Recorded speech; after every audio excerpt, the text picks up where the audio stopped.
This is the city of Ironwood, Michigan, and it may be one of the oddest cities in the entirety of the United States. Now, you may be thinking that there is nothing that seems initially odd when looking here. And no, there's nothing about the culture, government, or design that is out of the ordinary. Let me tell you that this oddity is there, and it is with its geography. Like the fact that the town is an 8.5 hour drive from its state capital through 540 miles on the road. Even if you connected the two places in a straight line, it is over 375 miles long, which is a huge distance when you think about it and the circumstances surrounding it. Sure, some places are further away from their capital, like the Florida Keys and most of Alaska. But one, Alaska is just huge, and two, Tallahassee is at the edge of their state, while Lansing is well centered in the middle of the Lower Peninsula, within 2 hours of most people who live in that state. What sets Ironwood out is that while it is so far from the population centers of its own state, it is much closer to those of other states. Its closest large city is Duluth, Minnesota, at a 2-hour drive. Its closest capital city is St. Paul, Minnesota, which is less than half of the driving time from Lansing, at less than 4 hours. Madison, Wisconsin is only 4.5 hours away. Springfield, Illinois is 8 hours away. Even Des Moines, Iowa is closer in driving time to Ironwood when compared to Lansing, being at a 7.5 hour drive. Let me engage in sports for a second like I normally do. Ironwood, the city in Michigan, say that almost unanimously supports the Detroit Lions, is significantly closer to all of the other NFC North stadiums than Ford Field.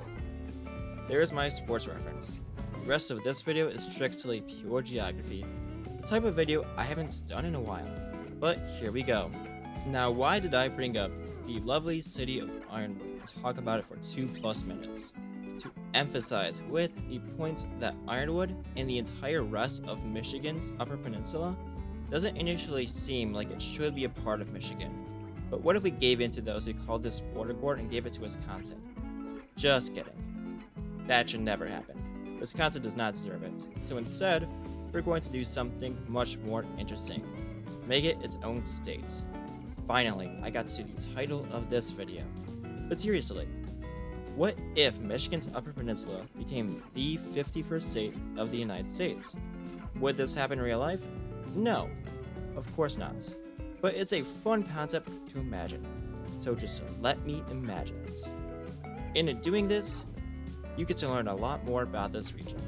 So sit back and relax as I go over its history, statistics, and so much more of this potential new series that I'm starting.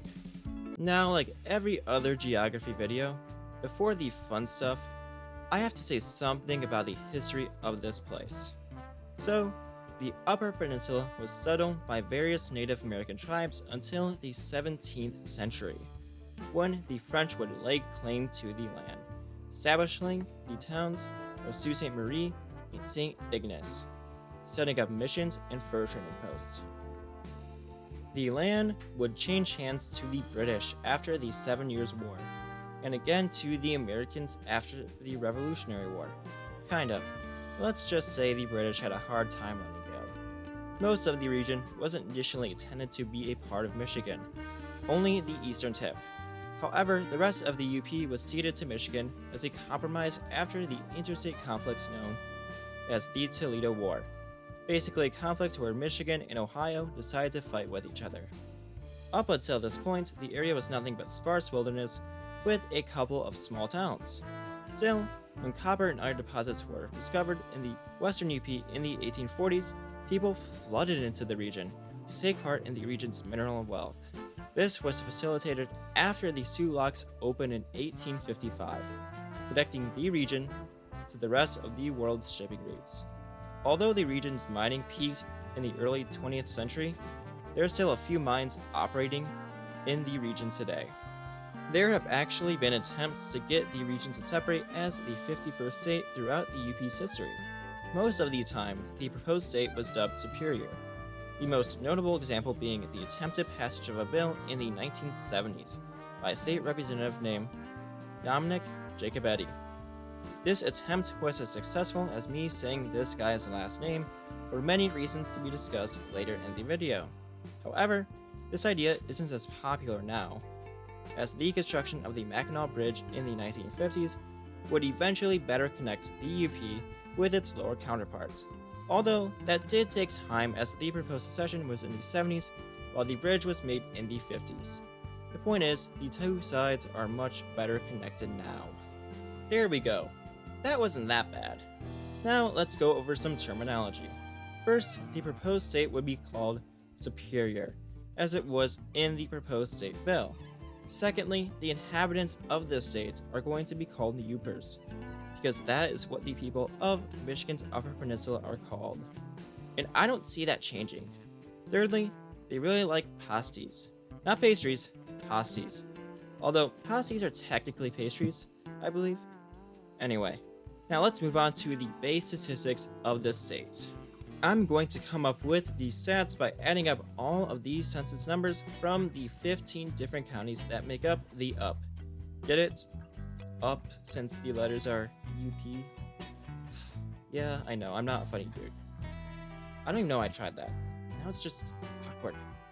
But not as awkward as me trying to pronounce the 15 counties making up the UP, as they are Alger, Baraja, Chippewa, Delta, Dickinson, Gogebec, Houghton, Iron, Keweenaw, Luce, Mackinac, Marquette, Menominee, Ontonagon, and Schoolcraft. Combined, they make up the new state of Superior, a state with a population of 297,709, easily making this the least populous state in the Union.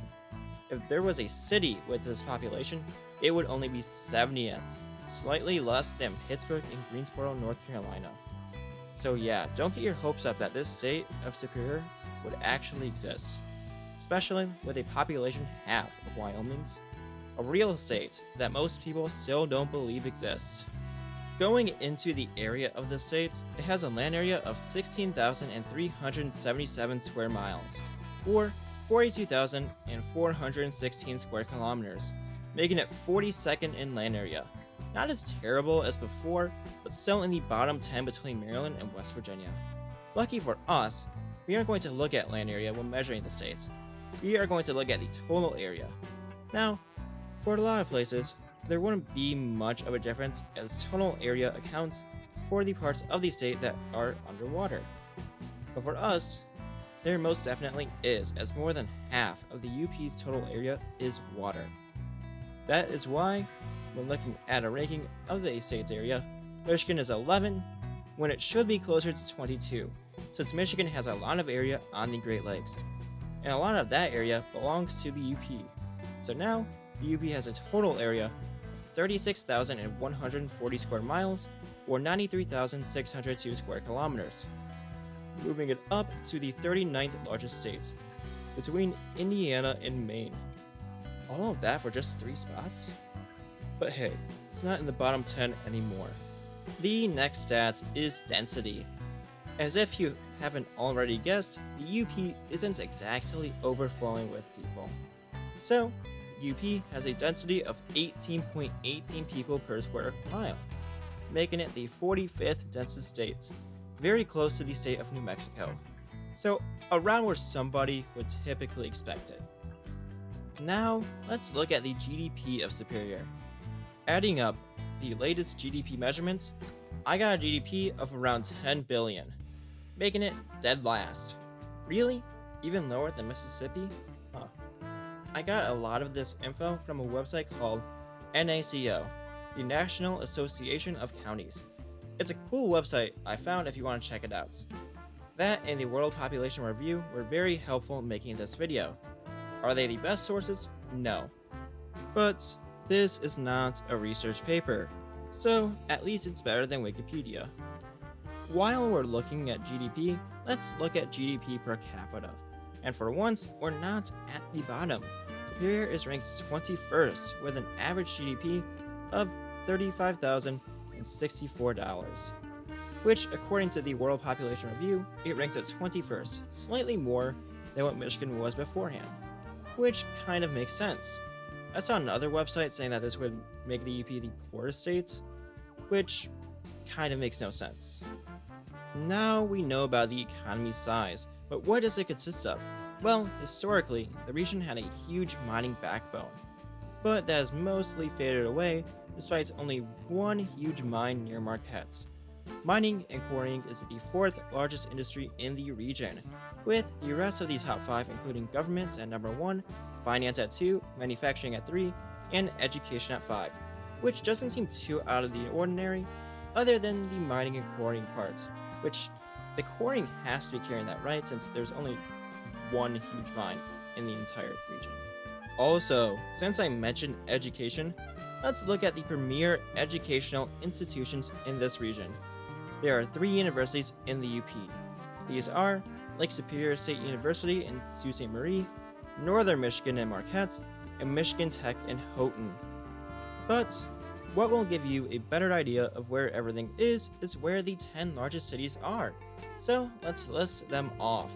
The largest city is Marquette, with a population of 20,000, followed by Sault Ste. Marie at 13,000, Escanaba at 12,000, Menominee at 8,000, Houghton at 7,000, Iron Mountain at 7,000, Ishpeming at 6,000, rounded off by Gladstone, Kingsford, and Ironwood, all at 5,000 people. Some pretty interesting geographical patterns can be made from this, such as the fact that all but one of these cities is in the western half of this region. But we can look further and find more distinct population clusters. The first is the one on the eastern side, between St. Ignace and Sault Ste. Marie, kind of following the I-75 corridor, the only interstate in the entire region. The second is the cluster near the center of the new state's largest city and likely capital. Yeah, I'm gonna be honest, I can't think of an area other than Marquette to be this state's capital. Maybe Escanaba, but Marquette just seems better due to it being so close to the center of this region. Also, it's the largest city in the area too. Anyway, there is a population cluster near the city, and it kind of faintly goes south until it goes to Escanaba, while moving down the coast to Menominee. But even still, going between these places will take you to very sparsely populated areas, which is better than no people, like most of this region. Then, there's a string of cities along the Wisconsin border, all containing the word iron, while the last area is the Keweenaw Peninsula, which is the city of Houghton. Besides that, there is a very dense forest and the occasional small town. But let's look at what truly matters when making new states: politics. By looking at the recent governor's election in 2022, the state would be Republican. Not like super red, but red enough, with 53.8% of voters voting for the Republican, while 46.2% voted for the Democrat. This is not counting third-party voters as well. But honestly, I thought it would be more red. Anyway though, this state would probably have 2 Republican senators and 1 Republican House member, meaning that just like DC and Puerto Rico, but in the opposite way, this would never happen. Now that's enough politics for today. For our final thing, let's see what would happen to the rest of Michigan. First, their population and total GDP wouldn't take that huge of a hit, and it would still be the 10th most populated state and have the 14th largest economy, but their area would take a much larger hit, only having a land area of 40,000 square miles, now 36th from being 22nd, but a total area of 60,000, down from 24th from being 11th. Well, that's it. If you like this video, or maybe want to see a different proposal for a 51st state like New York City, just give that like and subscribe button a tiny little tap. I'd appreciate it. And if there's one little interesting fact that you have, feel free to share it in the comment section below. As for me, I think this is my best pure geography video, although I think that was kind of a low bar. Thank you so much for watching, and have a great day.